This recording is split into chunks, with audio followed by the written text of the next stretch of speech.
What's good, YouTube? Welcome back to another video, man. We just found another reaction. This is the hunt for Ted Bundy. I'm guessing this is just about to go through the whole entire, documentary of how he ended up getting caught and, the history of him. Let's go to just jump right into it, though.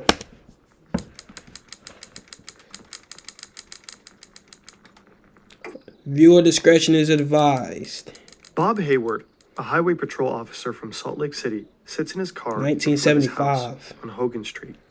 He's just finishing his shift when a tan Volkswagen Beetle passes by with its lights turned off. Hayward knows his neighborhood and realizes this car is most likely not from here. The officer goes on and checks. The Volkswagen Beetle parks right in front of his neighbor's house. The owners are not home. Only their 17 and 19-year-old daughters, alone. He turns on his brights to read the license plate. This startles the driver and he speeds away. Hayward chases him. The driver blows past one and then another stop sign.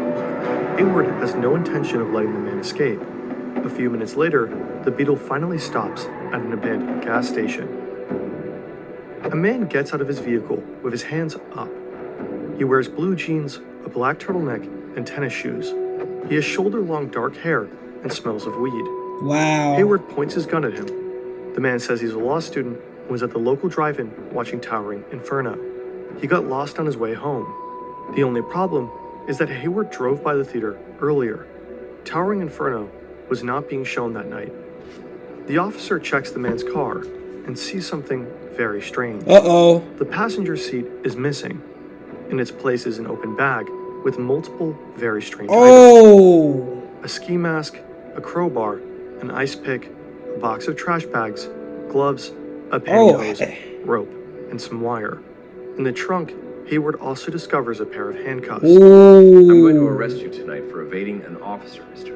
But I intend to ask the county attorney for a complaint against you for possession of burglary tools. He didn't arrest him? The man gets registered and photographed. While he had the necessary tools, there was no burglary to directly link them to. But without any evidence, he is free to leave the station. Damn! Bob Hayward is suspicious. He's convinced that the man wanted to break into his neighbor's house with those two girls inside. Though it was only much later that Hayward would realize the man he arrested that night was none other than America's most infamous killer, Ted Bundy. And it will take a lot more to finally catch him. He's not a wild That's crazy. Her viciously biting her. He was thoughtful, charismatic, and clubbing her to death. He was quite Damn. They had him arrested at a point, and they literally had to let him go. We've been farming. Come on, bro. We won't fuck with the ass, bro. We won't fuck with the ass, bro. We won't fuck with the ass, bro. We won't fuck with the ass, bro. We won't fuck with the ass. We about to learn something new right here.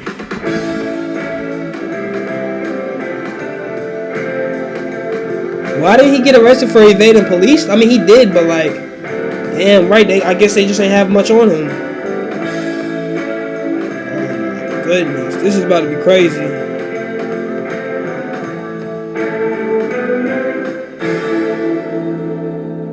Oh man.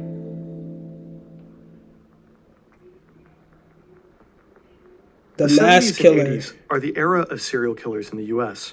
Jeffrey Dahmer, John Wayne Gacy, Charles Manson. But one of them stands out, Ted Bundy. He's handsome, articulate, likable, even. Well, I'm sure it works, and you've got to have faith it'll work, or else you'd be reduced to some kind of, mumbling idiot. Why he got so many interviews? He was born on November 24th, 1946. He's a smart boy and grows up in a relatively normal working-class family. I grew up in a wonderful home with two dedicated and loving parents, one of 5 brothers and sisters. A home where we as children were the focus of my parents' lives, where we regularly attended church. So he had a normal life. Parents who did not drink, they did not smoke, there was no gambling, there was no physical abuse or fighting in the home, but it was a fine, solid Christian home. But not everything is all right with Ted. From as early of an age as 3 years old, he does strange things. When his aunt is sleeping, he arranges kitchen knives around her. When outside playing in the forest, he frequently takes apart mice. When swimming, he more than once tries to drown others. he never shows any signs of guilt. He For a looks few sick. years, he and his mother lived together with his grandparents. His family is religious, his grandfather a deacon. But the grandfather is also abusive and violent, a racist wife-beater and collector of violent. Despite all this, He was a Bundy racist? adores him and regularly peeks into his collection. Ted is intelligent and good-looking, but he is also very shy. A loner who is often bullied at school, he sometimes has serious outbursts of rage and does not quite fit in with the other He kids looked like his it. age. During his first years at college, Ted is insecure and has almost no social life. A positive memory for him is when he buys a 1968 tan Volkswagen. It gives him a sense of freedom and independence. Over time, Ted Bundy builds the perfect mask. Chapter 2. He appears as a confident and charming young man now, graduates in psychology, starts dating girls, and attends law school. But he doesn't care much about the law himself. As a teenager, Bundy had a lengthy history of theft. When he turned 18, it was wiped. But the desire to commit a crime grows and grows inside him. On February 1st, 1974, Bundy breaks into a student's home, Wow. abducts, and kills his very first victim, Linda Ann Healy. Damn. Bundy's victims are always attractive young women. He approaches them in public places, faking an injury or disability and luring them to his car. When his charm and good looks convinces the women that he is no threat, he beats them unconscious. For the bodies, he has a place on the floor of his tan Volkswagen right where the passenger seat used to be. He drives to a secluded location where he brutally rapes, strangles, and kills them, Wow. often not even stopping there. Every month, more and more women disappear, first in Washington, then in Utah. The public is Damn. He afraid. would go. The police Damn. are desperate. For a very long time, nobody has a clue who did all this or how to find them. Before Ted Bundy, the term serial killer simply did not exist in people's minds. His facade is always well maintained. He even briefly works for the Seattle Crime Commission and writes a rape prevention pamphlet for women. Bundy knows exactly how to not leave any evidence. DNA tests were not yet invented, and even if Really? the police would find something, departments at the time rarely shared information across state borders. But on November 8th, 1974, Ted Bundy makes a crucial mistake. He leaves a witness. Wow. This is crazy. If these murders had happened today, the hunt for Bundy might have ended much sooner. Fingerprint matching and other computing techniques have transformed police work over the last decades. Data science is relevant in countless fields today, and it's not magic. Brilliant can be a great first step to get your foot in the door. With Brilliant, you learn by doing. Hands-on We're props gonna are- skip this That's why part. Brilliant's course hours on end or free. Link in the. Chapter 2. 2 people escaped? Pod cover. Oh my gosh. Come on, bro. Come on. Better sleep. So let me tell. Carol DeRanche is 18 years old. She's driving her 1974 maroon Camaro onto the parking lot of a Sears mall. She parks under a light and walks into the building. Carol is looking for books and stands just outside of Weldon's bookstore when a man approaches her. He introduces himself as Officer Roseland from the Murray Police Department. Wow. He is polite and well-dressed. Someone was trying to break into your car, he says. Then asks the woman whether they should check if anything is missing. She agrees and they both go back to the parking lot. Carol looks into her Camaro, but everything is there. The police officer tells her that the suspect is back at the police station. If she joins him, they could file a complaint. Carol smells a slight whiff of alcohol and starts feeling uneasy, but the officer shows her a badge and she agrees to come with him.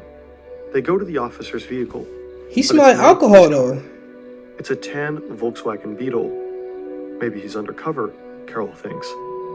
She feels a bit nervous, but gets into the car anyway. A few minutes later, the man stops the car at an elementary school. He suddenly grabs her arm and handcuffs her.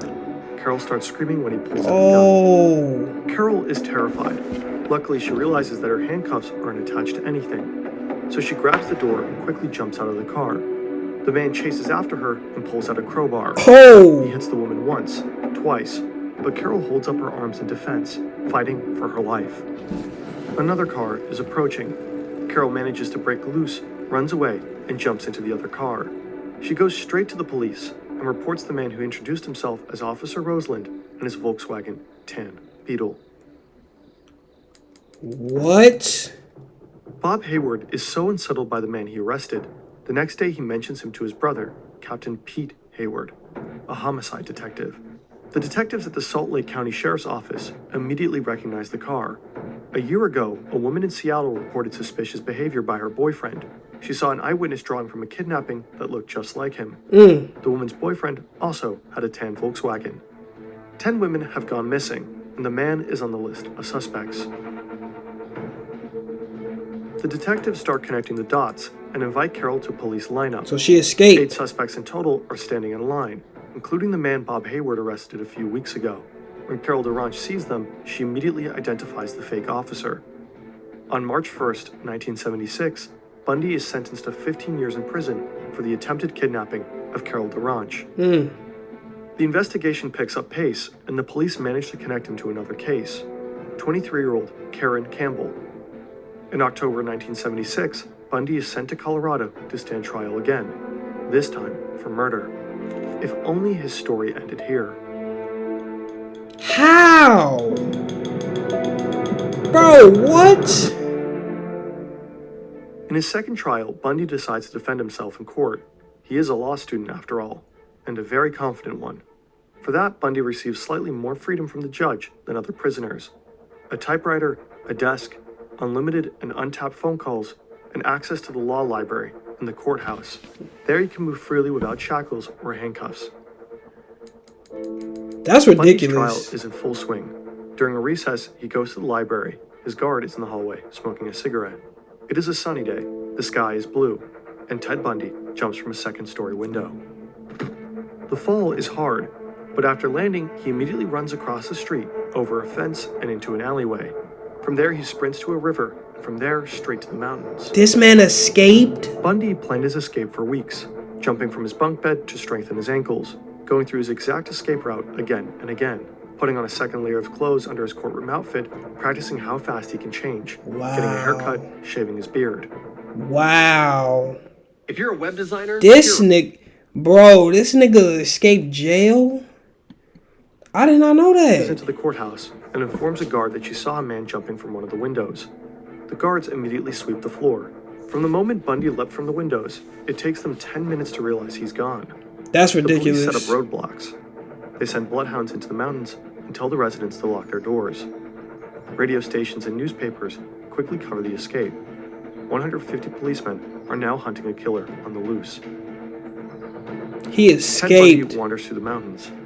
He has nothing with him. No money, no food, no plan. Only a light shirt and his pants, and since he defended himself in court, a map of the area that was used in the trial. A whole day, he hikes up the grassy hills and by nightfall manages to cross the Aspen Mountain. The next morning, however, is cold and rainy. So instead of wandering further south, he tracks back and finds a small cabin, where he stays for the night. On day 3, Bundy leaves the cabin, now better equipped. He has some food, warm clothes, and a rifle.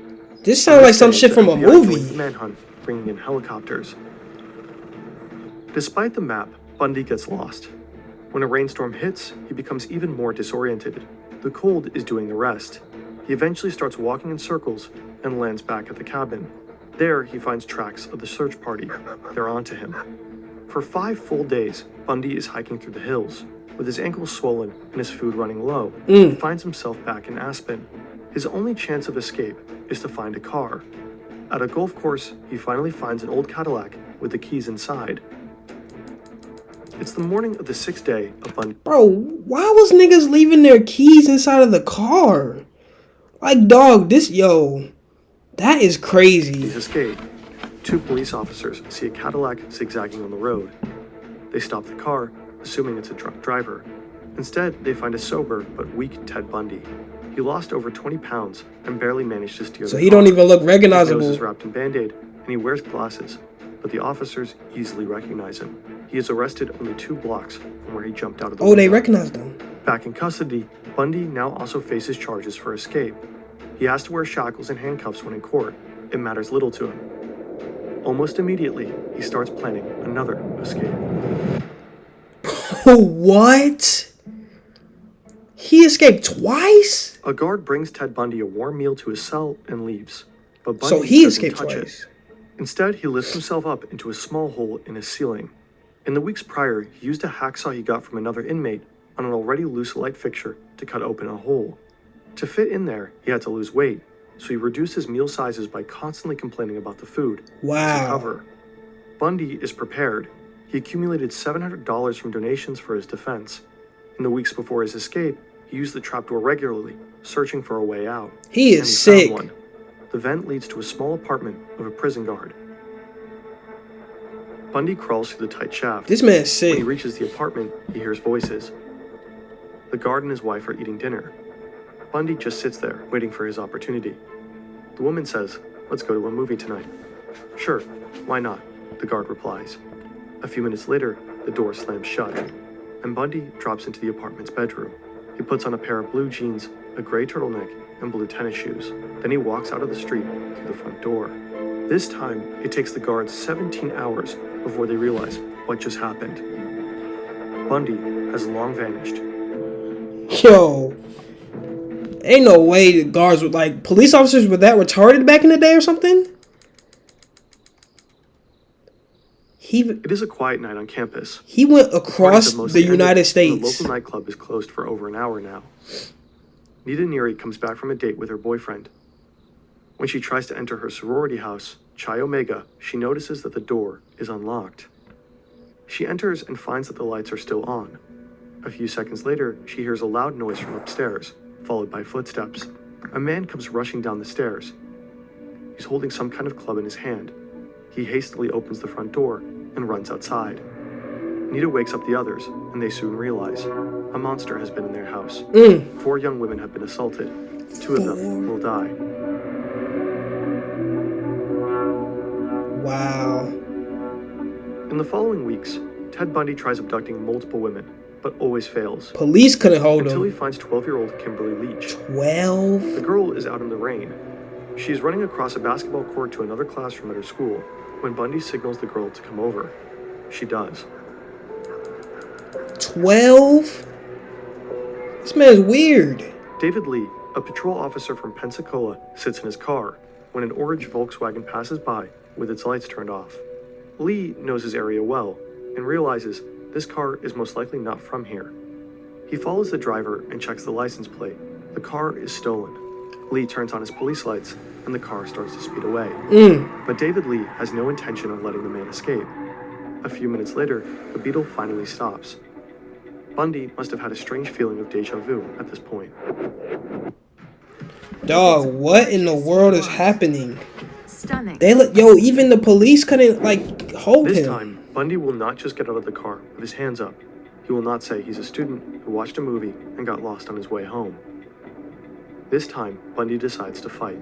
Oh. He gets out of the car. The officer points a gun at him. When the officer tries to cuff Bundy, he hits him in the face, kicks him off his feet. The officer fires a warning shot, and Bundy runs. Lee, now running right behind Ted, fires another shot, and the man falls to the ground. But Bundy hasn't been shot. It's a trick to grab the officer's gun. He fails. The officer hits Bundy with his pistol and manages to arrest him. I was about to The hunt say, for bro. America's most infamous killer has finally ended. I was about to say. Yo, I was finna say, there is no way he still gets out of that. Bundy's trial began for the murders at the Chi Omega sorority house. Soon after, he went to court for 12-year-old Kimberly Leach. Bundy tried to defend himself, and in both cases pleaded not guilty. 1 month later, on July 23rd, Ted Bundy was sentenced to death. Damn. A few days before his execution, Bundy confessed to a total of 36 murders.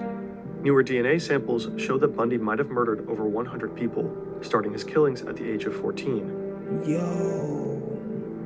What makes the trial of Ted Bundy stand out is not only his charming and likable demeanor, the ruthlessness of his murders, or even the fact that he managed to escape from prison Twice. What makes Bundy's trial stand out was the trial itself. It was the first ever in U.S. history to be shown on national television. Murders, but is believed to be the killer of perhaps 40 women. Just another death row inmate convicted of Since he defended himself in court, he had many opportunities to show his charming personality to the public. And many people were fascinated by him, especially young women. Why? Are you a little scared when you look at him? Yes, it scares me to be in the same room with him, but I know there's other people in there. I'm not afraid of him. He just doesn't look like the type to kill somebody. Every time That's how they get your ass. I get that feeling, no, you know, gonna get me next. You know? But yet you're fascinated by him. Very. Why That's do you do it? ridiculous. I don't know. From all those women in the courtroom, there is one who stood out. She believed in Bundy's innocence almost to the very end. Carol Ann Boone, Bundy's girlfriend. He proposed to her during court. After his conviction, they even had a child together. What? How? You want to marry me? I want to marry you. I do want to marry you. What the fuck is going on? Bundy's trial became an You can do that? unprecedented media sensation. People all across the country could watch a killer fighting for his life, trying to evade his death again and again for years.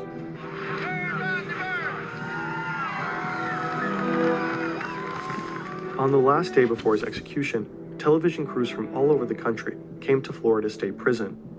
Thousands of people gathered. They had signs with them and fireworks.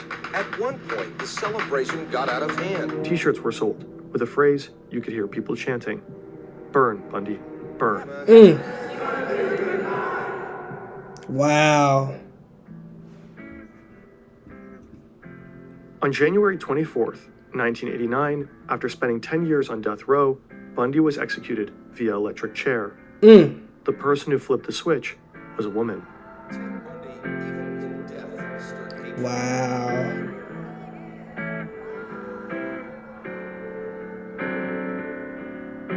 Slow down, my young friend.